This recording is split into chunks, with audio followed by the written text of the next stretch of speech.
Seperti kita ketahui bahwa akhir tahun lalu Pak Presiden itu menandatangani Kanada Indonesia SIPA dan berkali-kali bertemu sejak saat itu dengan Prime Minister Mark Carney.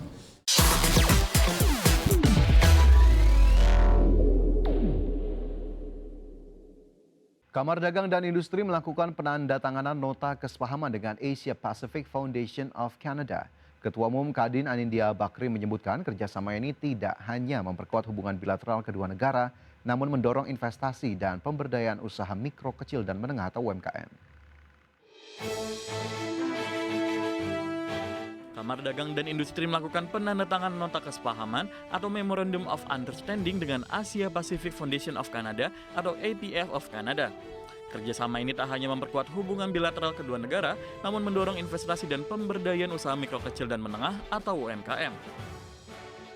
Dalam gelaran APEC Business Advisory Council atau ABEC Meeting 1 tahun 2026, Ketua Umum Kadin Indonesia Anindya Bakri melakukan penandatanganan MOU dengan Asia Pacific Foundation of Canada yang diwakili Presiden and CEO Asia Pacific Foundation of Canada Jeff Nankivel.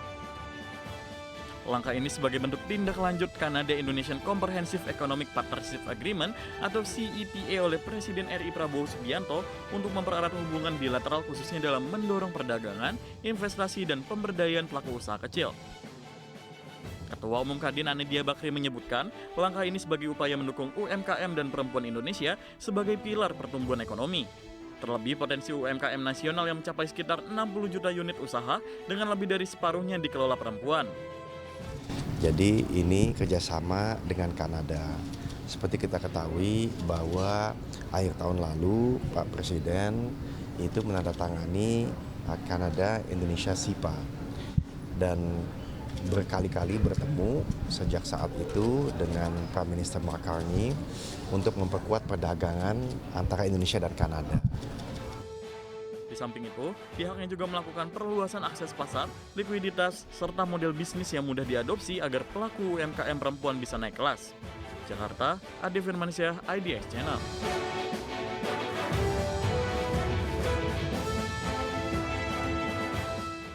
Sementara itu, Presiden and CEO Asia Pacific Foundation of Canada Jeff Nankivel menyambut baik kerjasama dengan Kadin atau Kamar Dagang dan Industri Indonesia.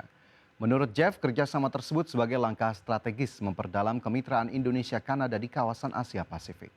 Hal ini dipandang penting untuk membuka ruang kolaborasi lintas sektor mulai dari bisnis, pendidikan hingga riset. Jeff Nankivel mengatakan pelatihan bagi para pelaku UMKM menjadi titik pijak kerjasama perdagangan dua negara.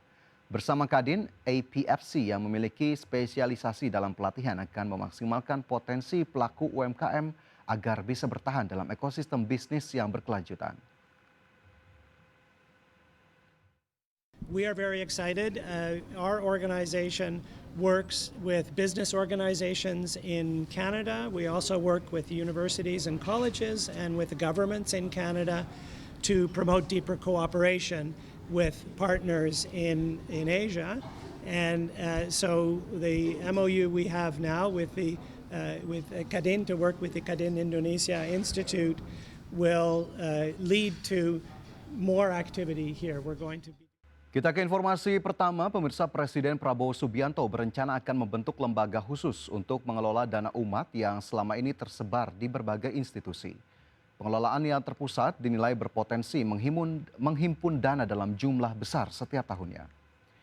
Menurut Presiden, pengelolaan dana umat yang terkoordinasi akan menjadi bagian dari upaya memperkuat peran lembaga keagamaan dalam pembangunan nasional.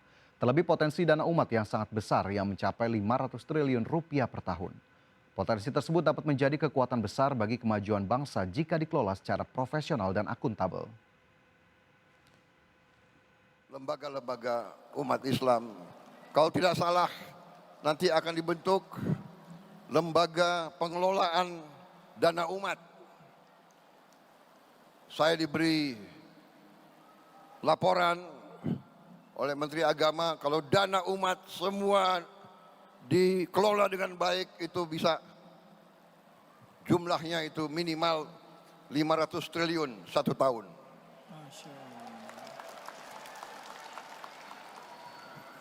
Ulama umaroh bersatu, kita akan melihat Selanjutnya, pemirsa, ambisi Indonesia menjadi salah satu pusat ekonomi syariah dunia masih menghadapi tantangan.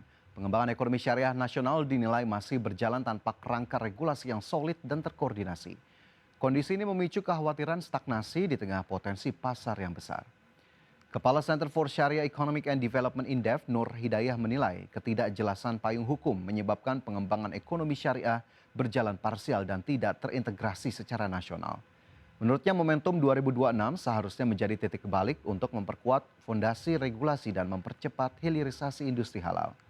Nur Hidayah menegaskan keberadaan rancangan Undang-Undang Ekonomi Syariah penting untuk memberikan kepastian hukum bagi pelaku usaha dan investor, sekaligus menetapkan indikator kinerja strategis yang terukur bagi pengembangan sektor ekonomi syariah.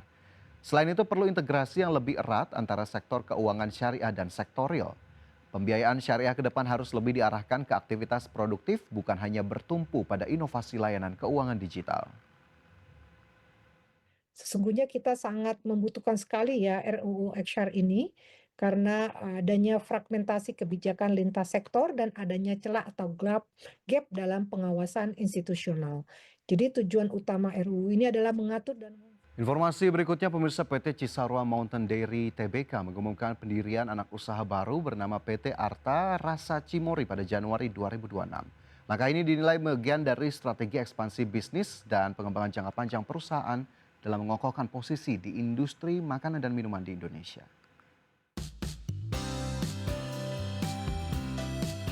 PT Cisarua Mountain Dairy Tbk resmi mendirikan anak perusahaan baru bernama PT Arta Rasa Cimory. Dengan tujuan mendukung rencana pengembangan usaha jangka panjang perusahaan, CMRY menjadi pemegang saham mayoritas 99%, sedangkan sisanya dimiliki perorangan. PT Arta Rasa Cimory didirikan dengan modal dasar 10 miliar rupiah, masing-masing terdiri dari 100.000 saham bernominal Rp100.000 per saham, dan 25.000 saham sudah ditempatkan dan disetor penuh senilai 2,5 miliar rupiah. Struktur ini menunjukkan kesiapan CMRY dalam memperkuat fondasi entitas baru tersebut sebagai bagian dari ekosistem bisnis yang lebih luas. Manajemen CMRY menyatakan bahwa pembentukan PT Arta Rasa Cimory diharapkan dapat menguatkan struktur usaha perseroan, sekaligus mendukung rencana ekspansi ke lini atau segmen usaha yang lebih spesifik. Meskipun detail fokus operasional anak usaha baru tersebut belum sepenuhnya diungkapkan, langkah ini dipandang penting bagi strategi pertumbuhan perusahaan. Sebagai salah satu produsen makanan dan minuman premium di Indonesia, CMRY telah mengalami pertumbuhan kinerja positif di beberapa periode terakhir dan terus melakukan diversifikasi usaha.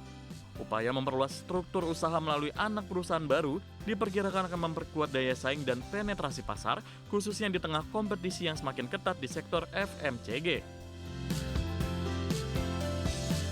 Secara keseluruhan, pembentukan PT Arta Rasa Cimory mencerminkan strategi ekspansi dan diversifikasi bisnis yang dijalankan oleh PT Cisarua Mountain Dairy Tbk di tahun 2026. Entitas baru ini diharapkan membantu perusahaan merespon peluang pertumbuhan dan memperkuat jaringan usaha, sekaligus memposisikan CMRY lebih kompetitif di industri makanan dan minuman nasional. Berbagai sumber IDX Channel.